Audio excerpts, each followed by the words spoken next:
11th November 1759. The war between British and French forces is still at large. Both empires have had severe issues between the disputed lands of the American continent. When it was discovered almost 3 centuries ago, I wonder if our predecessors thought that Europe would be engulfed in such bloody conflict. A war that would be occurring in a wild continent almost half a world away. Such is the nature of man, I suppose. He can achieve the grandest endeavors with his knowledge and skills, but his conflictual disposition seems to command his actions.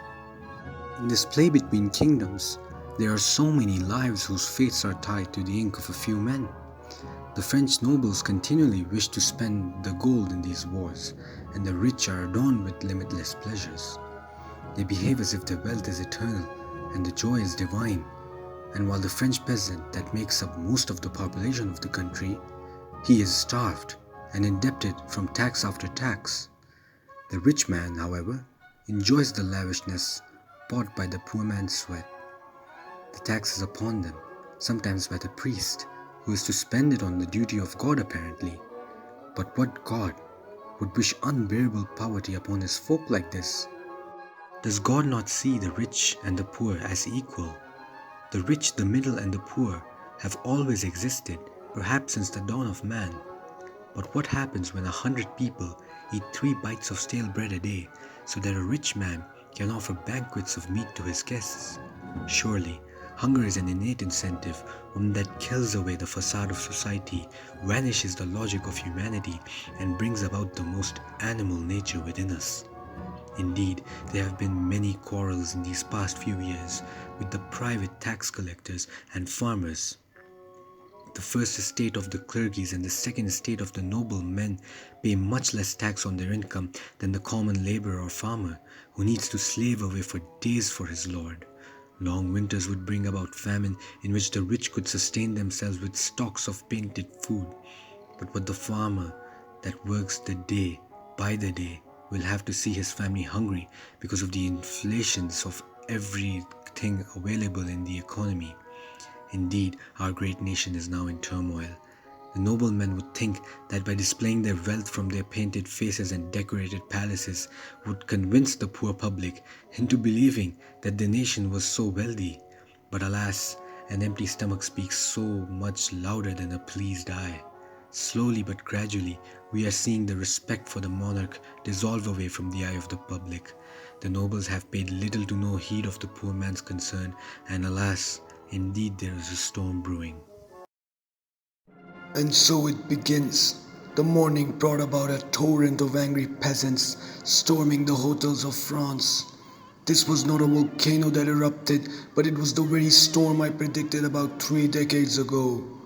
The sociability of the people has been traded for by animosity. Poverty is the hull of this ship, and the indifference from the lords and the ladies has been the wind in the sails. And make no mistake, this revolution gives no heed to the divine respect that Louis XVI has been given.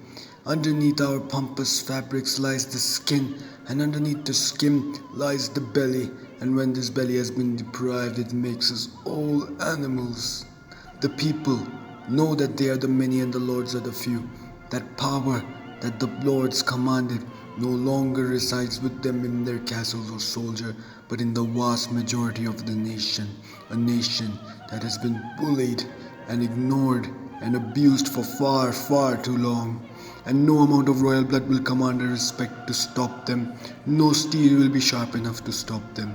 They have been given the choice of either starving to death or revolting to death, and they have made this choice, taking over Governor Delaunay's fortress for gunpowder to their stolen rifles on midday. Delaunay's head was put on a pike and displayed across all the streets of Paris. This brutality, this bloodshed, is to become the legacy of the revolution. May God help the nation from further turmoil and bloodshed, although I can pray, not expect. It has been a century since the watershed events of what is now called the French Revolution. It has been carved into the pages of French history in an everlasting ink, and its legacy will be spoken of for centuries to come. A few years after the revolution, my great-grandfather died of old age. The once respected Louis XVI was relegated from an absolute king to a figurehead. His position had caused conflict between revolts, with some of them focused on ruining the king, stripping him of power, and perhaps even parading his head, as the revolters had done on several accounts. The others adopted a more moderate approach of trying to keep the king simply as a figurehead. A few months ago, the French Republic inaugurated the Eiffel Tower. Perhaps now the nation can head towards prosperity. Perhaps the difficulties of the revolution were the price to pay for a little more peace. The revolution had paved the way for a great man in the name of Napoleon Bonaparte, who became emperor and led France to victory during the wars of the coalition. More than this, the industries of the world have also revolutionized. In this case, the machines have caused the changes, and while some can argue they are not all good, no one can deny that they have brought about changes that are unimaginable. Machines seem to improve every year and are integrating themselves into every circle of society. 100 years since the storming of Bastille, the country of France has absolved itself from monarchy and has become a republic. We've had so many decades to establish this system.